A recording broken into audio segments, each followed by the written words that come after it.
Yoon Hyunwoo is an average country bumpkin who managed to land his dream job in the biggest and strongest company in Korea, the Soonyang Group. However, on the very first day, he realizes that all his dreams have been a lie. On the surface, the group looks admirable and the perfect place to enhance your career, but at its roots, the organization hides dark secrets. Soon, Yoon Hyunwoo is forced into this dark world as well. 13 years and a lifetime of working like a dog later, during a prosecution investigation on the company, he is betrayed by the top brass and disposed of without hesitation to take all the blame. However, fate has something else in store for him. Rather than dying, he is reincarnated as one of the grandsons of Jin Yeongcheol, the Soonyang Group's founder, and vows to take revenge on this treacherous organization. The story begins in a beautiful city with an exhilarating nightlife. This city is home to the headquarters of the Soonyang Group. Of course, this isn't just any organization. It's a company with a current revenue of 300 trillion won. Cars, heavy industrial work, food. This company had a hand in all aspects of business and was eventually crowned the best company in Korea. Apparently, a normal boy from the countryside who went to a local university, passed the entrance exam for the Soonyang Group and was invited to join. Obviously, for all reasons, this is cause for celebration. This is about a country bumpkin landing his dream job after all. In fact, his father invited all his extended family for a feast upon hearing this news. But this is all just the tip of the iceberg. The boy was ultimately placed in the future strategic planning headquarters, making him excited beyond measure. It felt as though my chest was about to burst, he claims. Alas, fate is a cruel mistress. Instead of the prestigious desk job he wished for, the role he had in the company was that of a janitor, a cleaner dealing with the annoying and dirty jobs no one else wanted to handle. He doesn't look like any janitor I know of. Despite this, the boy didn't give up on his ambitions and studied to better his position. Enduring all the hardships of his current role, he powered through, and thanks to his perseverance, his position one day changed. So much so that his name became widespread throughout the organization. Even those of the royal Soonyang family recognized him, seeking him out whenever they were disappointed or had lost face.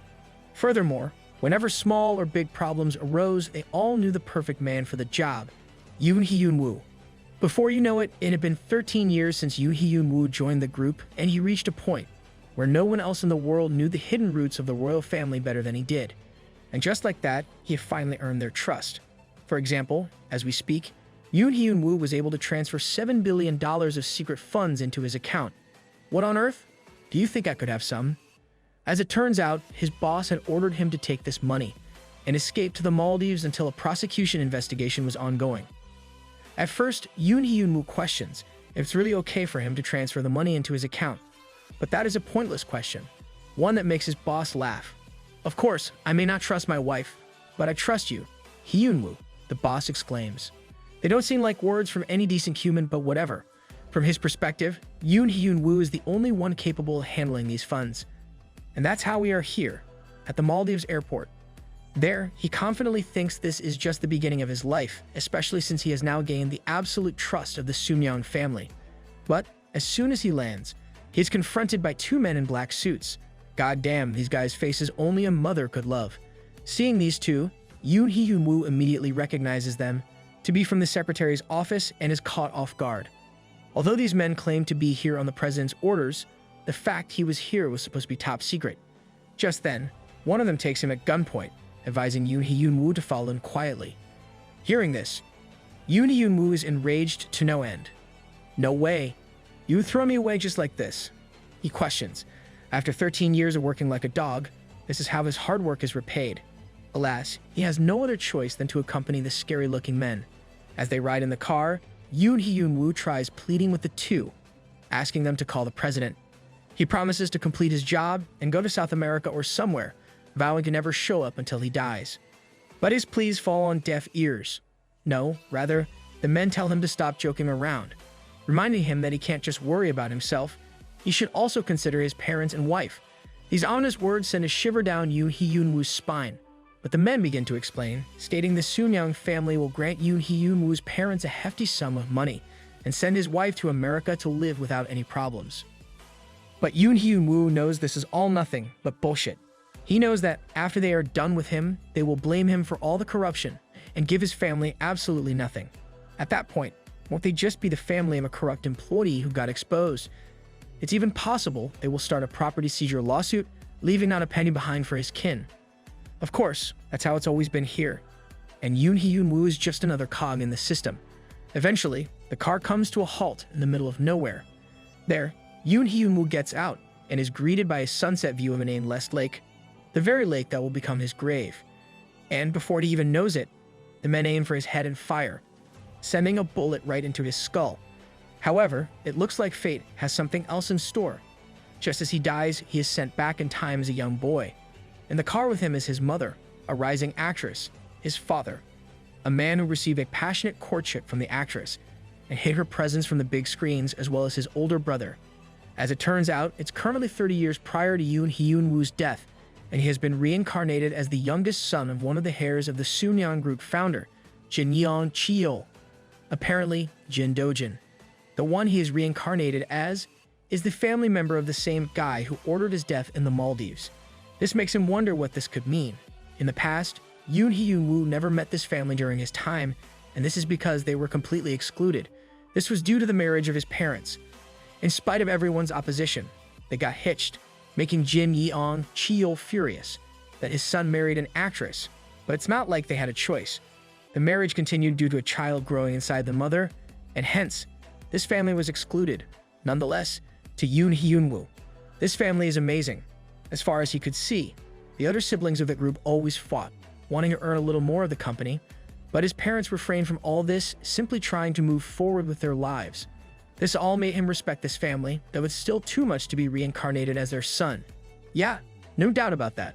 Eventually, they reach their destination, which turns out to be a mansion, with 3 buildings built on 11,100 acres. It is the mansion of the founder of the Soonyang Group and the manager of many employees, the mansion of Jin Yeongcheol himself. After the founder's death, Jang Naomin and Jin Yeongcheol occupied the office, and this is when Yoon Hyunwoo began his first job to weed the gardens. In the past, he came here more than he visited his own parents' house. Regardless, today is a special occasion. It's Jin Yeongcheol's birthday, and so, a party is being held at the mansion. However, as soon as they all arrive, Yoon Hyunwoo notices something. They ignored us blatantly, he comments. The crowd seems to be strangely distant toward his family for some reason. Despite this, they all enter the main house, where Yoon Hyunwoo finds all the relatives already seated. According to him, they are all eagerly awaiting the founder's death, all so they can get a piece of this juicy company. Just as they arrive, one of the aunts begins condemning them all for arriving late.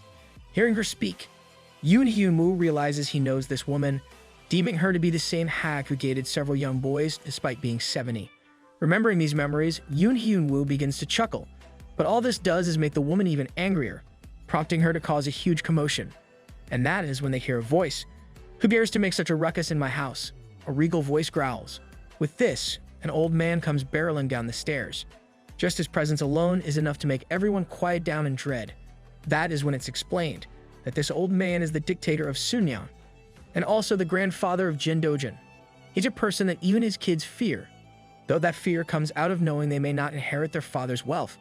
They dread being unable to maintain their family name and reputation as a chaebol family, hence they are afraid of their father. As per Yoon Hyunwoo, he never met him in person before. Really, he can't claim to have earned their trust, without meeting the master if you ask me. Nevertheless, as the greeting begins, Yoon Hyunwoo notices something. His brother seems to be deathly afraid of his grandfather, though that's only to be expected, since he's the only reason for his parents' marriage. Moreover, he feels the strong glare of Jin Yeongcheol as well, being rendered unable to even speak. However, out of nowhere, the old man's gaze softens into affection. Suddenly, he begins patting Yoon Hyunwoo on the head, making everyone else incredibly jealous. Of course, the whole time, Yoon Hyunwoo is left wondering, why is he only kind to me? Who knows? Maybe he's friends with Drake or something. Well, we will leave all that aside for now. It's a special occasion. After all, soon, the celebration begins with Jin Yeongcheol blowing out the candles on his 66th birthday as everyone claps.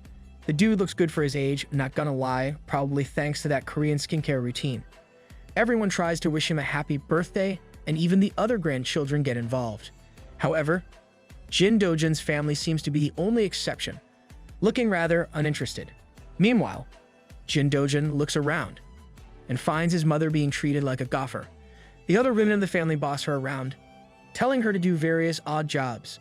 They belittle her in front of the guests while laughing as if it's nothing. Seeing this, Jin Dojin feels disgusted and enraged. There are over 10 people working already, but despite this, they are making a mockery of his mother. Just then, he recalls the morning when his mother dressed him up, complimenting him on his appearance. Although it's still uncomfortable for Yoon Hyunwoo to live in this body, he is quickly able to adapt, thanks to the kindness his mother showed him. And here are these rich snobs ordering her around as if she is a slave. All this makes him furious, but he tries to keep himself in check, claiming, "Someday I'll make sure my mother is treated properly." With this, he averts his gaze toward his grandfather, whom he deems to be so indifferent due to the coldness he shows his family. In a flashback back inside the mansion, Jin Yeongcheol even gave Jin Dojin a present, a horse toy. Obviously, he is taken aback by this gift, questioning why his grandfather is so kind to him. Did this guy really cast away his son, but start to pity his grandchild out of conscience? Well, that's probably not a bad guess. Nevertheless, seeing how he has been reincarnated in this body, Jin Dojin decides to test just how kind his grandpa is. Consequently, he tells his grandfather that rather than plastic ones, he prefers real horses. Similarly, he wants real cars and boats, not fake ones to play with. Yeah, who wouldn't, to be honest? Hearing these requests, Jin Yeongcheol is stunned and tries to figure the boy out.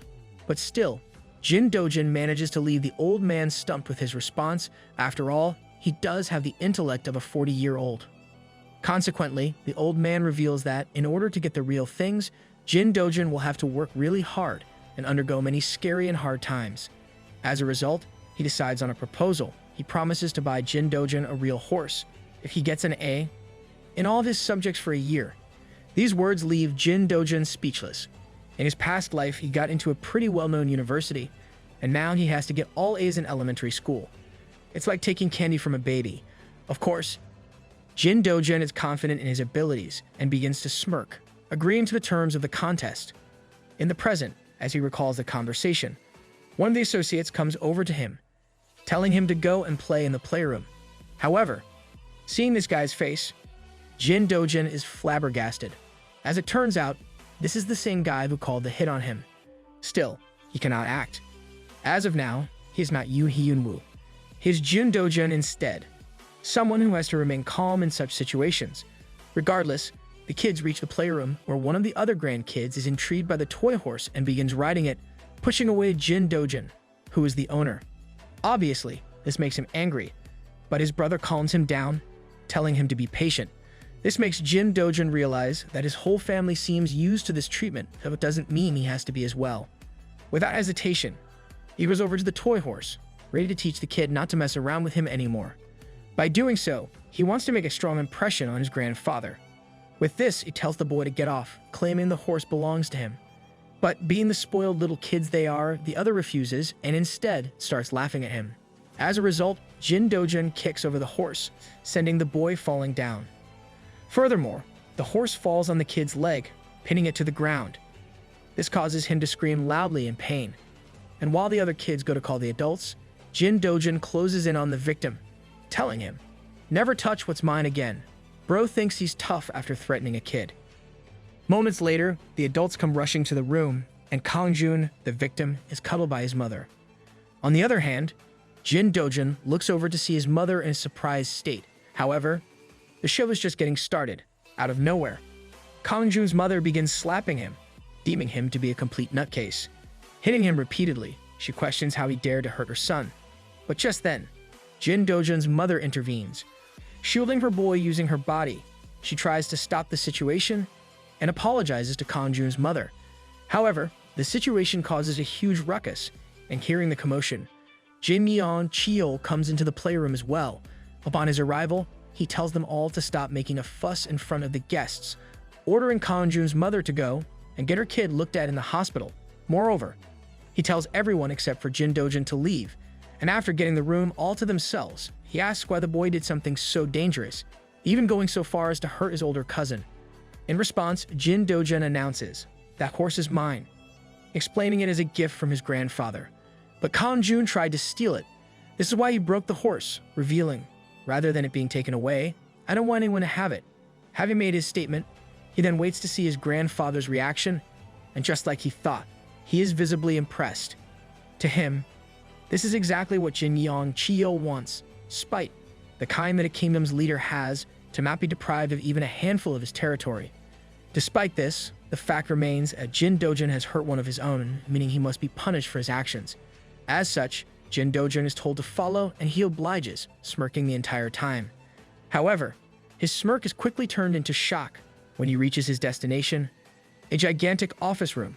According to him, this is the place where the real decisions are made, a place where only the heads of the affiliates who lead the family and influential people can come and go.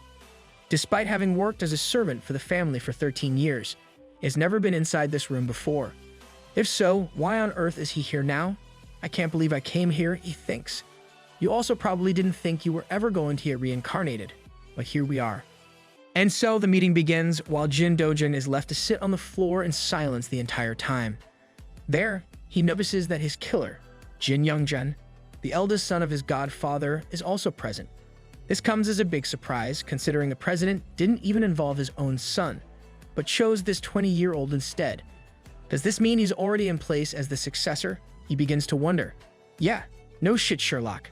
Nevertheless, Jin Yeongcheol addresses everyone, telling them to reveal what they think will happen in the upcoming future. One by one, everyone starts sharing their opinions. They talk about the chances of the current government collapsing, commenting on how the army will also have to be involved inevitably.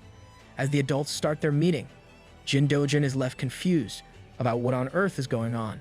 However, eventually he realizes the men are discussing political affairs outside of the company. Suddenly, one of the members comments on how everything is not black and white.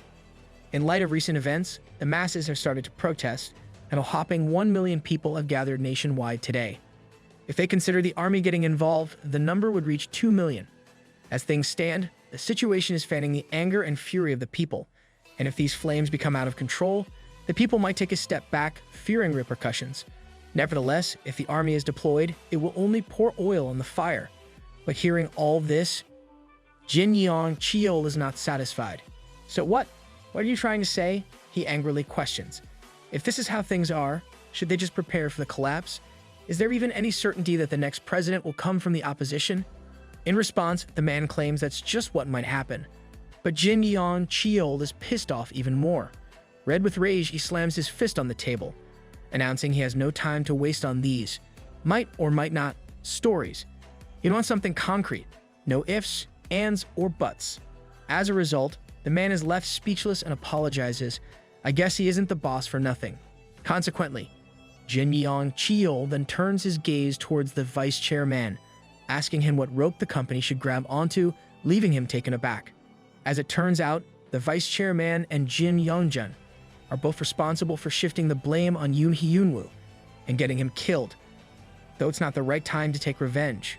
Regardless, the vice chairman has to answer, and after thinking about it for a while, he confidently states that the current government is not strong enough to survive. Sure, they have been in power for 7 years, but there have been countless protests in response. Needless to say, it hasn't been smooth sailing. Therefore, at least to the vice chairman, things seem dim. Hearing his arguments, the others also gravitate towards him, backing up his idea. Just then, Jin Dojin notices something strange. It's only 3 days until the president has to declare surrender. At such a crucial time, government officials should have made some profiles of the candidates by now. But what's strange is that the Soonyang Group doesn't have any important information. While the adults talk amongst each other, Jin Dojin remarks on how strange this scenery is. No matter how messed up the country is, all these guys want to talk about is which rope they should stand behind. A place like this is meant for discussing management strategies and plans to cope with the future, but he has been let down. At the very least, he expected conversations so intricate that normal employees would lose their minds. Alas, the meeting ends with no clear conclusion. Soon, Jin Yeongcheol orders everyone to return and vacate the room, telling them to go gather as much information as they can for now, and the others oblige, bidding farewell to the founder before walking off.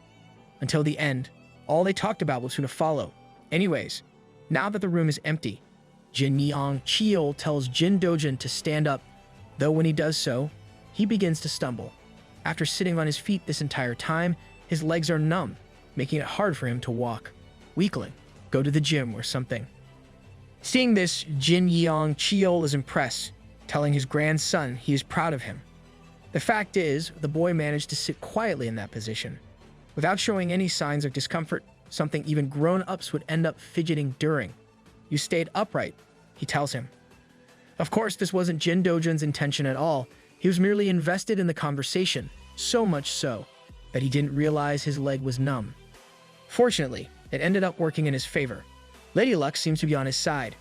Despite this, there is something that Jin Yeongcheol is curious about, and he asks how Jin Dojun has changed so much. Hearing this, Jin Dojun immediately realizes this is bound to happen. Until now, he was a shy boy with a passive appearance, but out of nowhere, he has suddenly changed, so there is no way it would go unnoticed. But he decided to use this as his chance to his favor. "I don't want to just tolerate it anymore," he announces. He claims that if he acts here a little bit, it will help him in the future, and he explains he doesn't want to endure being cast aside any longer. And his plan works out. All of a sudden, Jin Yeongcheol hugs him tightly, making Jin Dojun glad that his idea has worked. However, he decides to push it even further. Befriend all of them, he advises his grandfather. To him, if the president of the country is the strongest, it's best to get on good terms with all three candidates. This way, no matter who comes out on top, Soonyang will always be victorious. Not to mention that all three candidates would end up becoming good friends for the company, especially since they are powerful enough to become the president on their own. The more, the merrier, as they say. This response leaves Jin Yeongcheol speechless, though he soon bursts out laughing. Nevertheless, this marks the end of the ordeal for now. Jin Dojun is told to go play, and also to call Youngjun to meet the old man.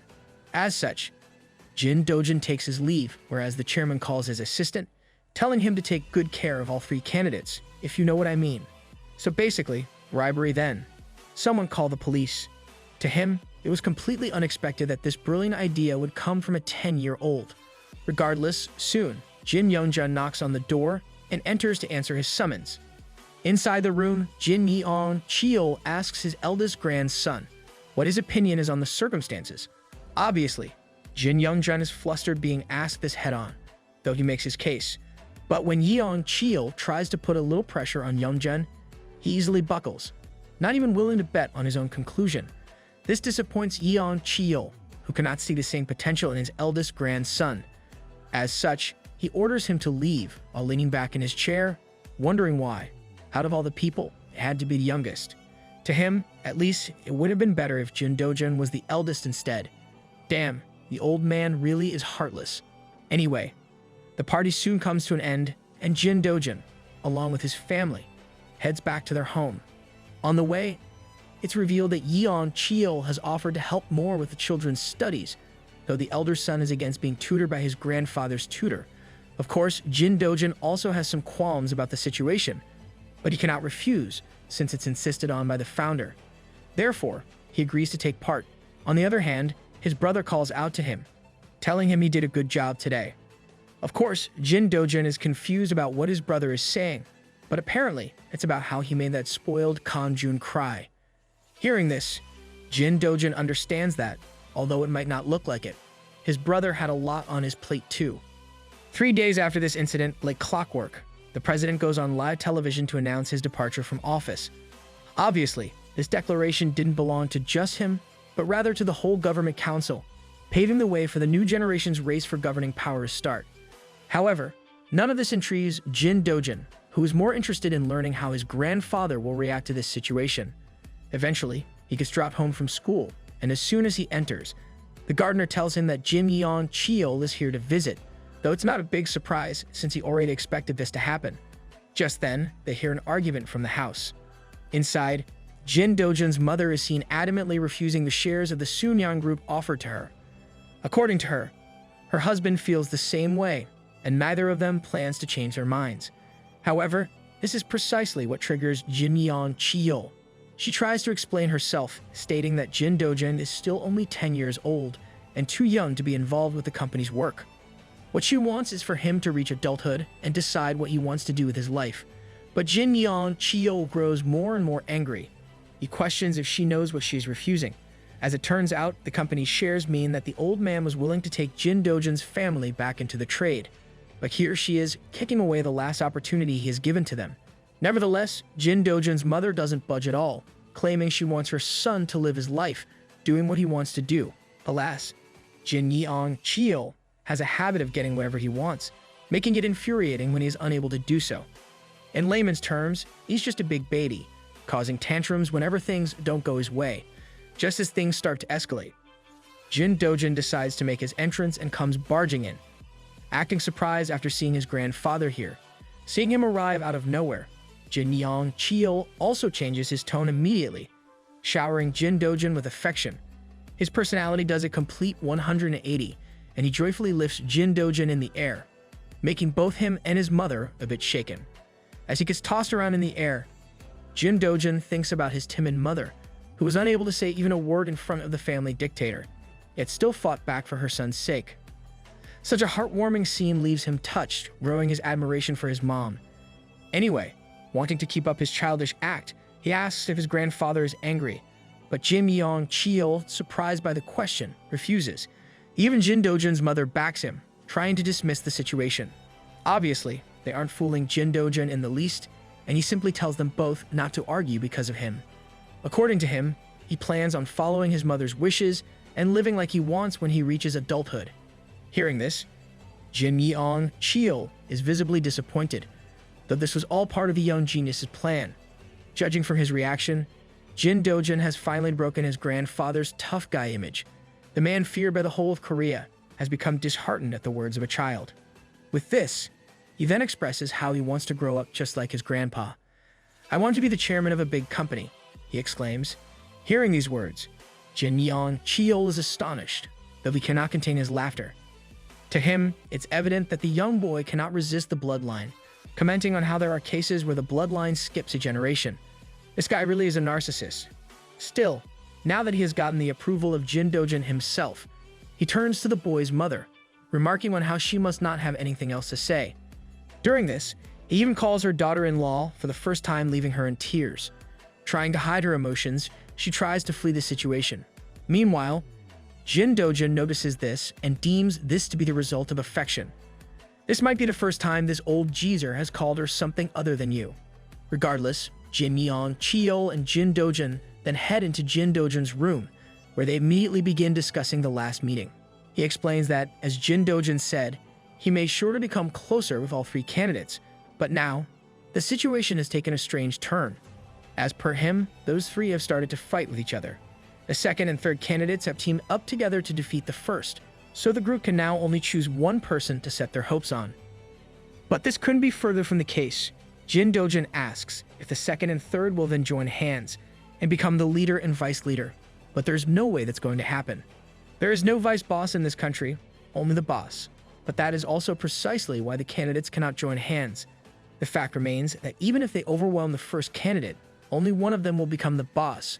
Hence, the third has nothing to gain by helping his contender, and the second will never help without any clear basis. Even if the 10th or even the 20th contender might help, there is no way the third ever would. Such is the human psyche. Hearing this explanation, Jin Yeongcheol is left astonished and goes into deep thought.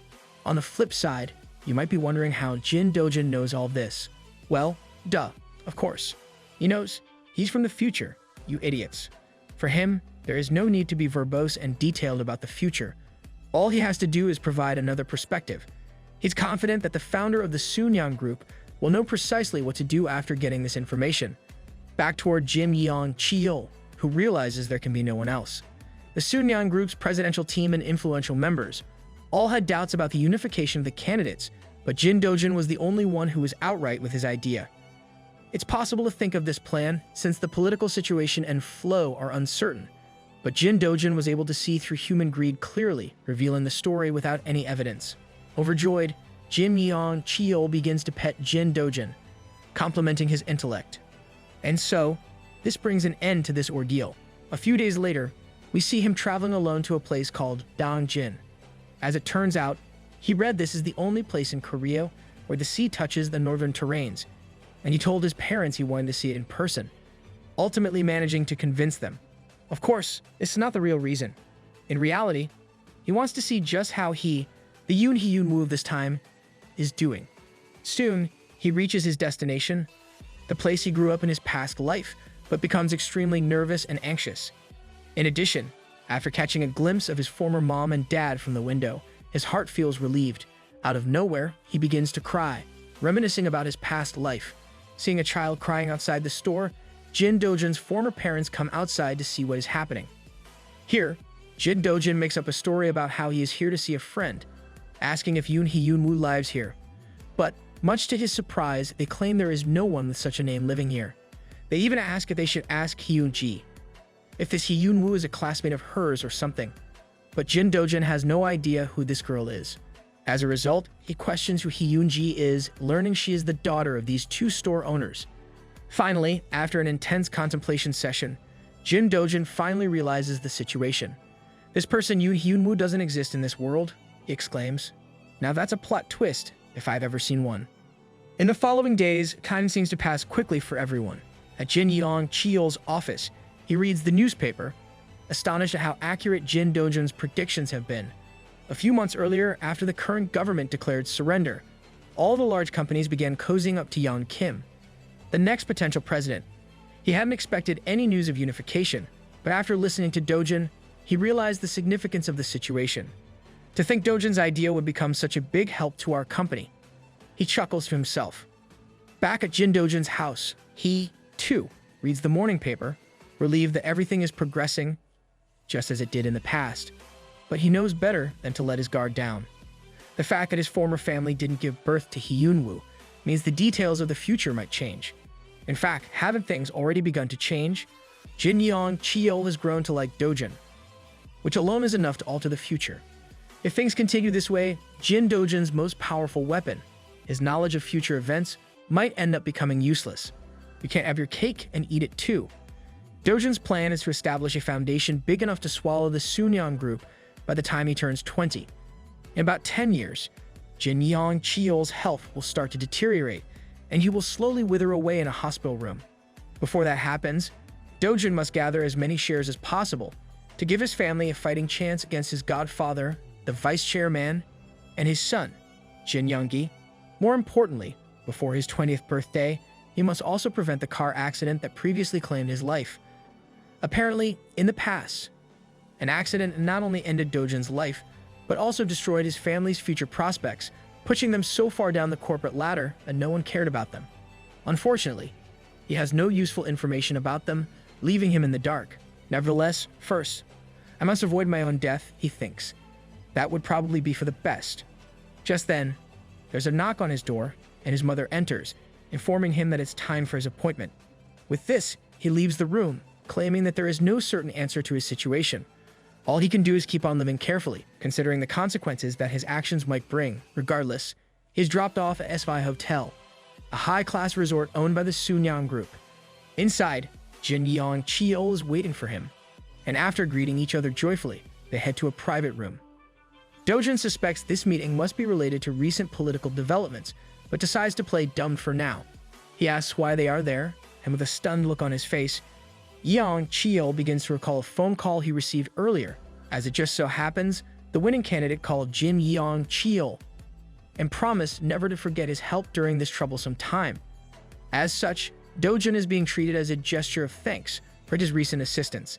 Still, Dojin continues his act, remarking that Yeongcheol must have heard about how he got straight A's in all his tests.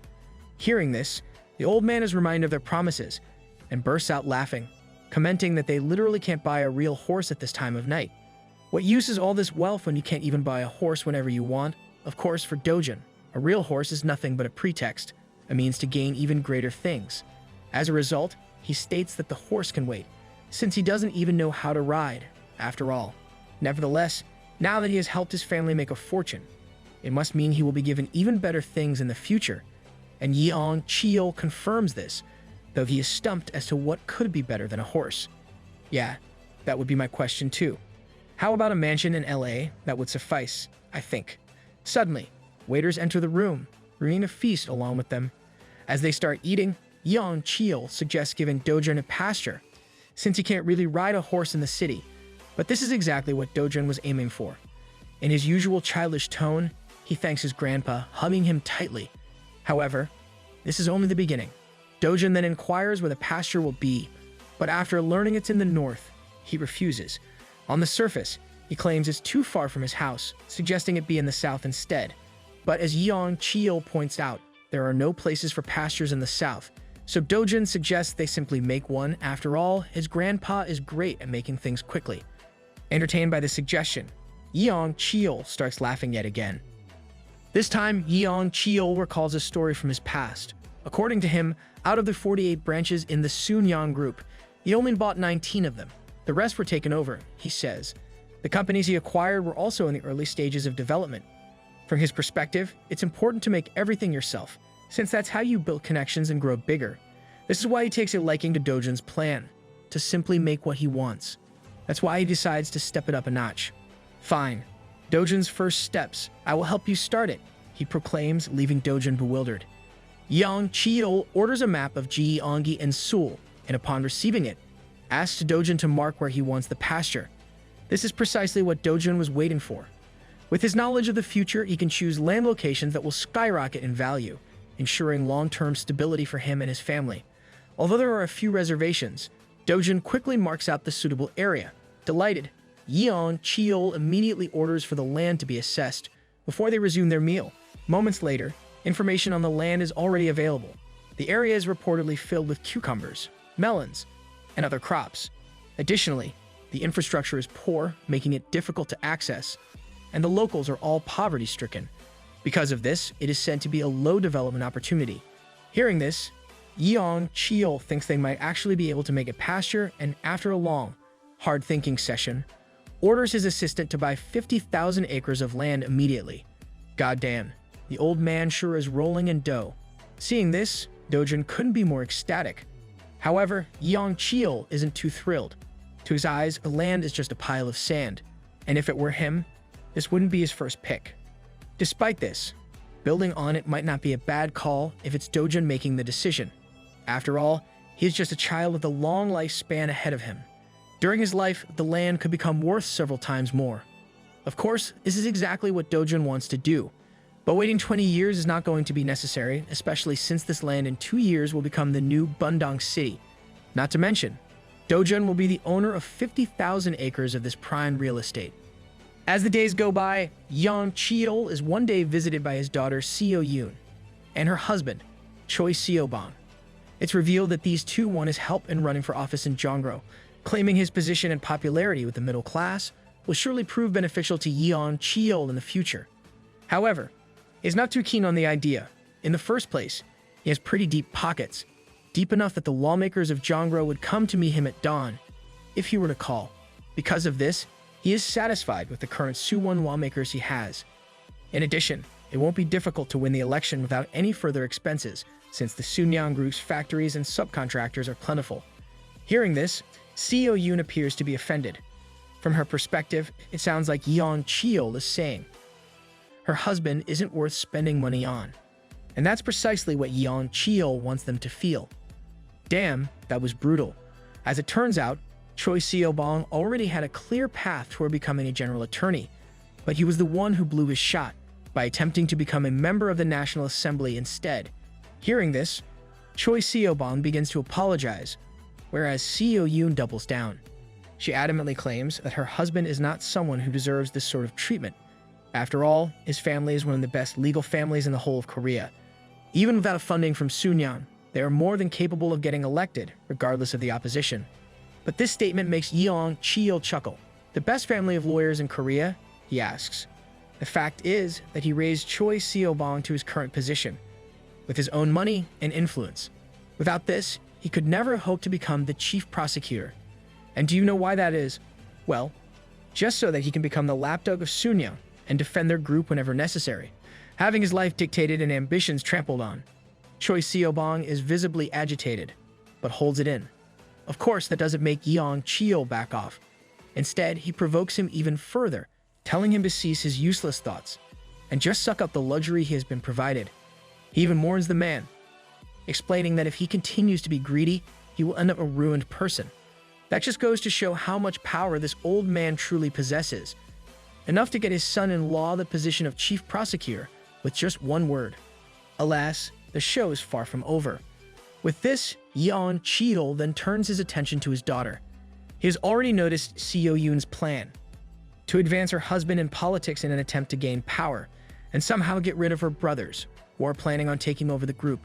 Busted already? Realizing this, Seo Yoon immediately shows guilt and apologizes. Consequently, she is told to be content with what she has, with Yoon Hyunwoo explaining he plans on getting rid of Seo Yoon's department if it shows any sign of decline.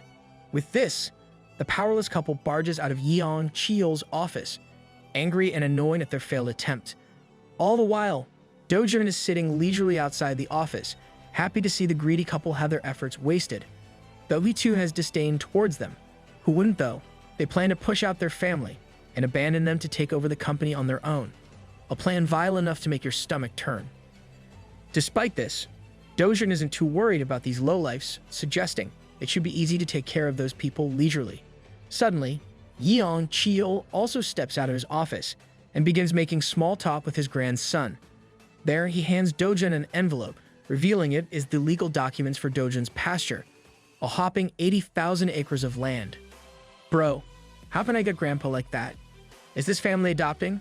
Seeing this, Do-jun is over the moon, especially considering how the number went up from 50 to 80,000.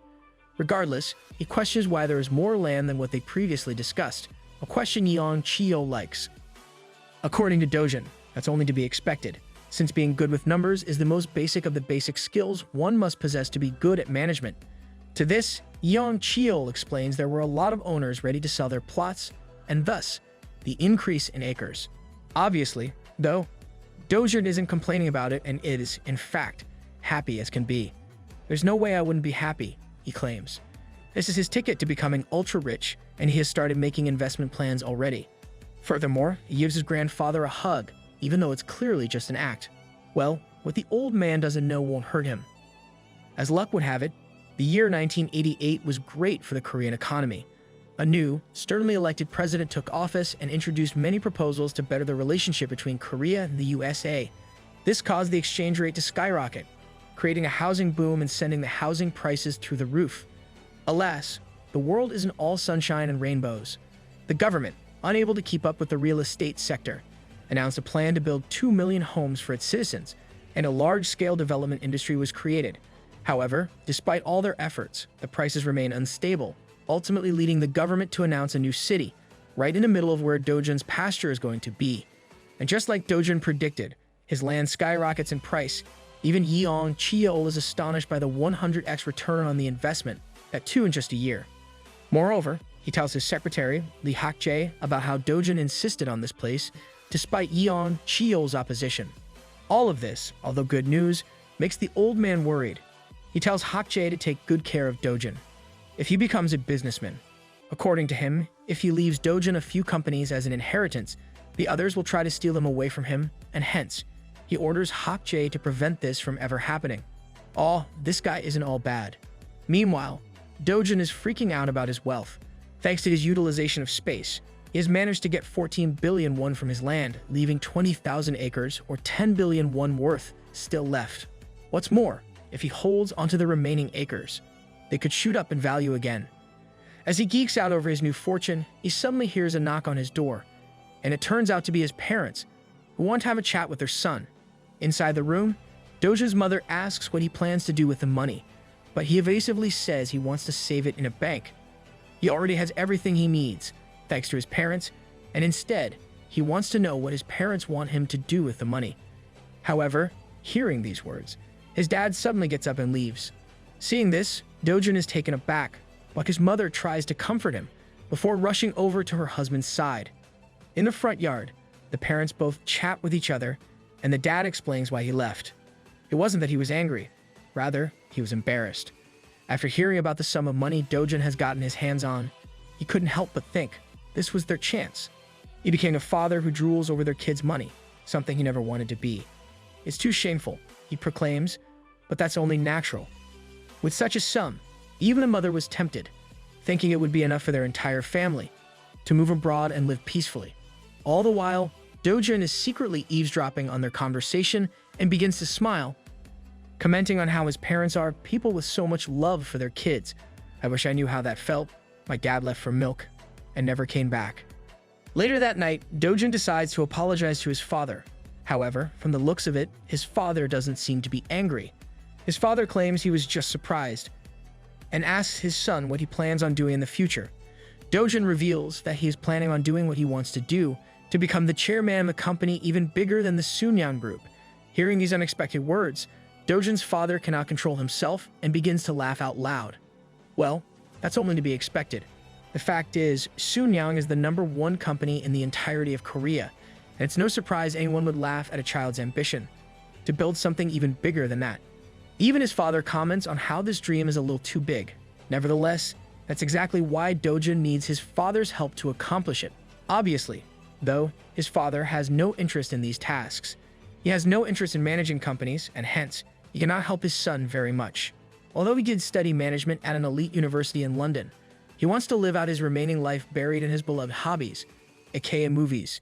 Just then, Dojin chimes in and asks his father if he has any friends he studied with, implying that he wants to meet them. Meanwhile, at the SY Hotel, the vice chairman learns of Dojin's recent endeavors and is taken aback by the child's accomplishments. There, Jin Yeongcheol also seems to be present, and he slyly remarks at how envious the boy's position is. Even if he just puts his money in the bank, the sheer interest will allow him to buy 20 apartments every month in Gangnam.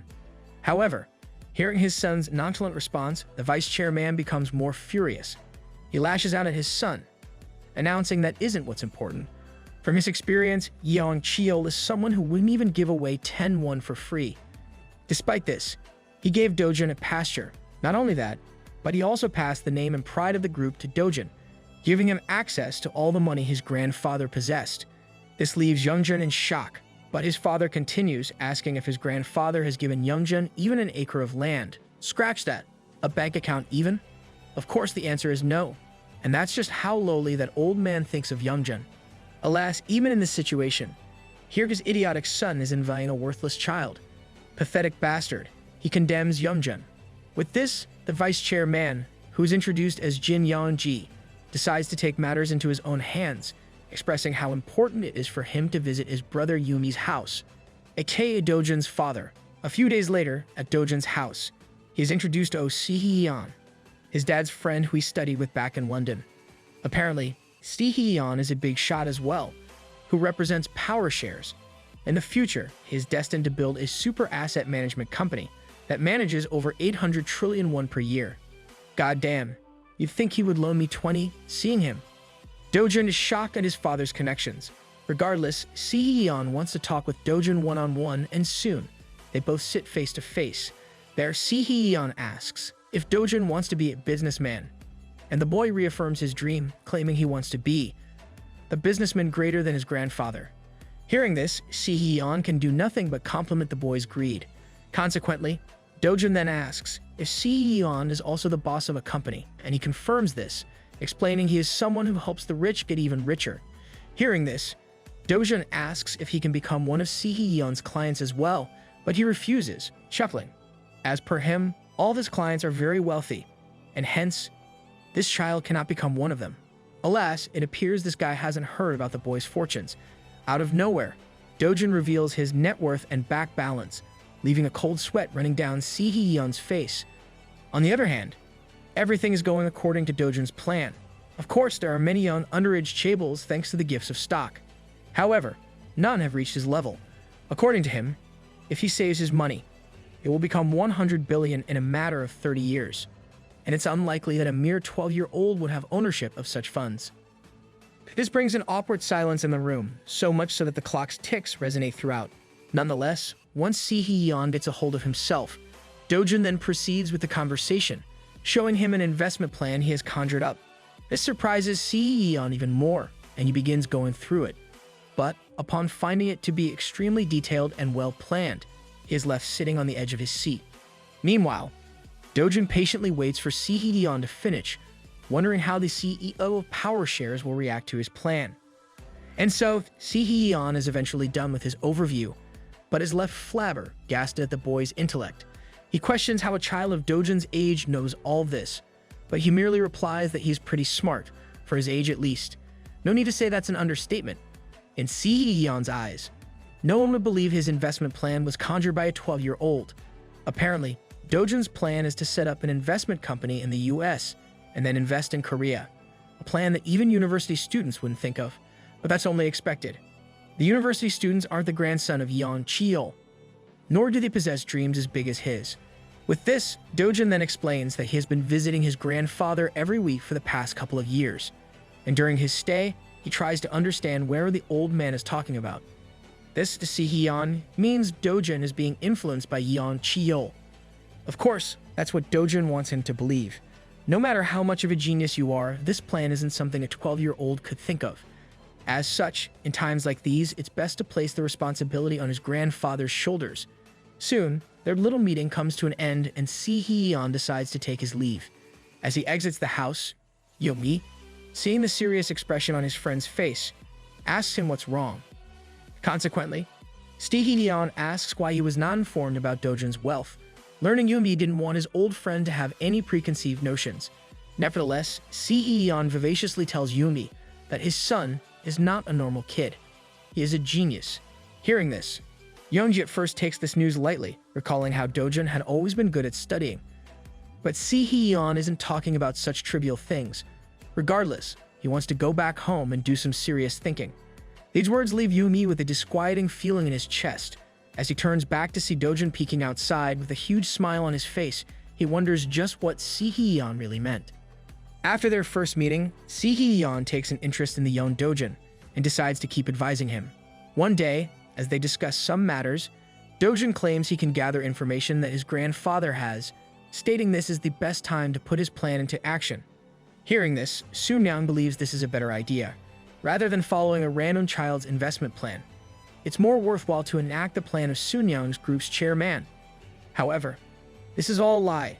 According to Dojin, if he wants Hee-yeon to follow his plan, he has no other option than to use his grandfather as an excuse. Anyway, Hee-yeon reveals that by the end of the year, they will be able to set up an investment company in the United States. The equity of this company and its funds will belong to Dojin alone. Moreover, until he wants them, Hee-yeon can keep the funds in America. Nevertheless, Hee-yeon is going to be the CEO and promises to cover the operating expenses out of his own pocket. With this, Dojin then wants to make another request. After Hee-yeon shows intrigue, he begins to speak. Moments later, Hee-yeon walks out of the boys' room with a defeated look on his face. Seeing the distress on his friend's face, Yoongi worriedly asks if there are any problems or something. But rather than distress, Hee-yeon is more nervous. Out of nowhere, with a black expression on his face, he compliments Yoongi for raising such a genius. As it turns out, Dojin's new idea will have him rolling in money. But despite this, he only wants to allocate 10 billion to this endeavor. With the remaining 4 billion, he wants to start a movie production company. And the #1 candidate for the CEO of the company is none other than Yoongi himself. It's explained that an average movie costs about 150 million won, meaning with 4 billion you can make at least 10 movies. Hearing all of this, Yoongi is left in utter shock, whereas Hee-yeon continues. According to him, Dojin knows that just giving his father money is going to be rejected, so he has decided to set up this movie production company instead. Later on, he will just beg Yoongi to take over. This announcement leaves the room deadly silent. Meanwhile, Yoon Hyunwoo learns of this from Hee-yeon. As per Hak-jae, Hee-yeon is a friend of Yoongi, and they both studied in England together. More importantly, he comments on how impressive Dojin really is. He just thought Dojin would put his fortune into the bank and earn interest, but he shows incredible potential for leveraging it into an investment company. Of course, Yoon Hyunwoo isn't too excited about all this. He orders Hak-jae to visit Hee-yeon. After all, he could be just some fly that approached him for his money, and Hak-jae heeds his command, immediately leaving to follow through.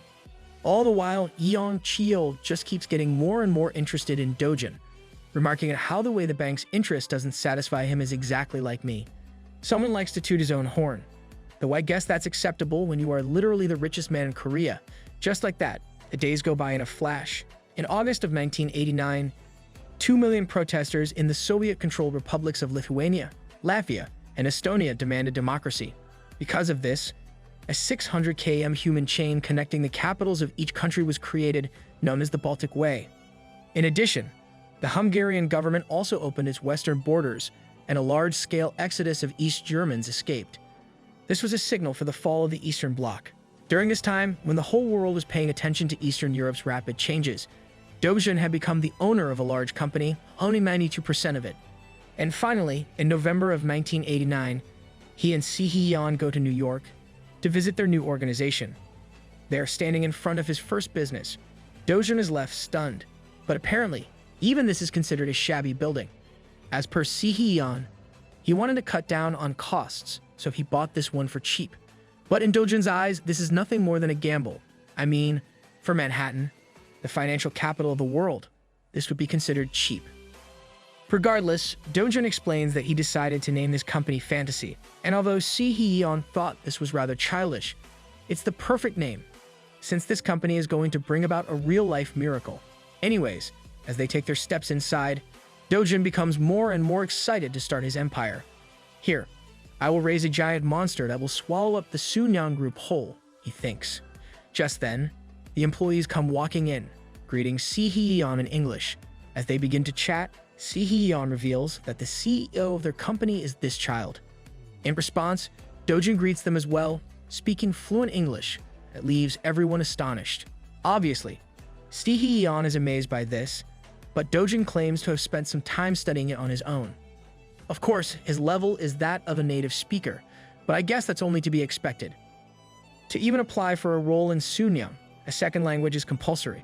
Moreover, in the past, he had to specialize in foreign languages, and hence, he studied them without a break.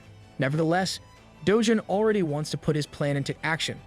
He asks his team to research a company for him. Hearing this, Hee-yeon inquires as to what company it is, and Jun tells them to investigate Martin Bell.